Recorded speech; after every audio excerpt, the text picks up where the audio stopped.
semuanya, perkenalkan nama saya Margareta Monggota Male dari tingkat 2C, Prodi D3 Gizi, Kemenkes Poltekkes Kupang.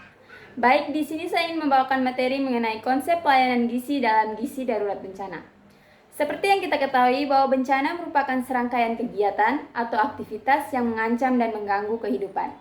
Bencana sendiri digolongkan menjadi 3 jenis. Yang pertama, bencana alam, contohnya seperti gempa bumi, tsunami, tanah longsor. Yang kedua adalah bencana non-alam seperti kebakaran dan wabah penyakit.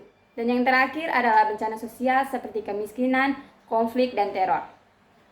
Nah, adapun upaya pencegahan bencana yang pertama adalah kesiapsiagaan, di mana mengantisipasi terjadinya suatu bencana.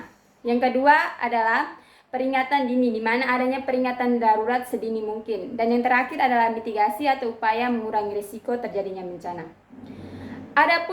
Adapun penetapan status bencana digolongkan juga menjadi 3. Yang pertama, bencana nasional ditetapkan oleh Presiden, bencana provinsi ditetapkan oleh gubernur, dan yang terakhir adalah bencana kabupaten atau kota ditetapkan oleh bupati atau wali kota. Selain itu, yang kita ketahui bahwa bencana juga dibagi menjadi 4 siklus. Yang pertama adalah pra-bencana, di mana tidak terjadinya bencana.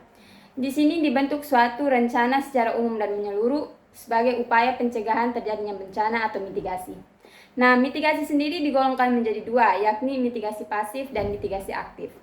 Mitigasi pasif contohnya seperti pembuatan peraturan perundang-undangan, pembuatan brosur, leaflet, dan poster, dan pembuatan pedoman atau standarisasi.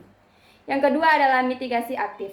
Mitigasi aktif seperti penetapan atau pembuatan tanda-tanda peringatan atau larangan di daerah bencana. Dan yang kedua adalah pengawasan dan pelatihan dasar kebencanaan. Dan yang ketiga adalah pemindahan atau evakuasi korban dari tempat terjadinya bencana ke tempat yang lebih aman. Yang kedua adalah pra-bencana, di mana adanya potensi terjadinya bencana. Nah, di sini diperlukannya kesiapsiagaan untuk menghadapi adanya suatu bencana, seperti pembangunan pos-pos siaga di daerah bencana dengan segenap unsur pendukung. Yang kedua, pelatihan dasar teknis simulasi dan geladi bagi sektor penanggulangan bencana seperti tim SAR dan sebagainya. Yang ketiga adalah tanggap darurat atau tindakan pertolongan. Nah, di sini dilakukan pengkajian secara cepat dan tepat untuk segenap kerusakan dan kerugian sumber daya. Yang kedua, penentuan status keadaan darurat suatu bencana. Dan yang terakhir adalah penyelamatan dan evakuasi untuk korban-korban yang terkena bencana. Tahap yang terakhir adalah tahap pemulihan. Tahap pemulihan sendiri digolongkan menjadi 2, yakni tahap rehabilitasi dan tahap rekonstruksi. Tahap rehabilitasi adalah tahap di mana daerah yang terjadinya bencana diperbaiki menjadi kondisi yang lebih baik lagi, seperti perbaikan lingkungan, prasarana dan sarana, serta pelayanan kesehatan. Sedangkan untuk rekonstruksi adalah perbaikan prasarana atau sarana yang telah rusak, seperti perbaikan prasarana sosial masyarakat, peningkatan fungsi pelayanan, dan sebagainya. Nah, teman-teman, kita lanjut ke materi selanjutnya mengenai krisis kesehatan. Krisis kesehatan adalah masalah kesehatan yang timbul akibat bencana, seperti korban jiwa, korban luka-luka, sakit, pengungsian, dan potensi bahaya lainnya.